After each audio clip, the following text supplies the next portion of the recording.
Co by tu porobić? Pójdę sobie na czat do centrum handlowego. Ja ogólnie jakby co, wszystkich nie będę przyjmował. Ogólnie, no... Tak, ja jestem troszeczkę taki... jakby to wam powiedzieć... wiecie, to same szałory, więc jak ktoś do was napisze, to w ogóle coś dzisiaj odbija, więc spokojnie, nie martwcie się, że będę takie głupoty robił, ale ogólnie nie zaraz do was wracam. Okej, już jestem i już wróciłam ogólnie z tej krótkiej przerwy i może tak wam opowiem. Ogólnie jakaś osoba do mnie napisała hej. No to hej! Nagryję wam. I pozdrawiam. Dobra, bo ktoś tam napisał, ale dobra.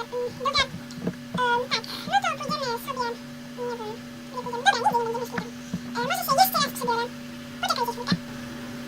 Okej, już się ubrałam. No i tak, może wejdę sobie w mój profil, zobaczę, czy ktoś napisał do księgowości. Aha, XPK4QXL. Dam ci loka i pozdrawiam ciebie. No i tak, ogólnie to zapraszajcie mnie na to konto, ale nie wszystkich mnie to zależy, ale w sumie nie wiem, od czego ale zależy to. Dobra, wiecie co, ja już może skończę ten odcinek, bo ogólnie, trwa ten odcinek 3 minuty i 50 kilka sekund, ale dobra, nieważne, no to może ja już się z wami pożegnam.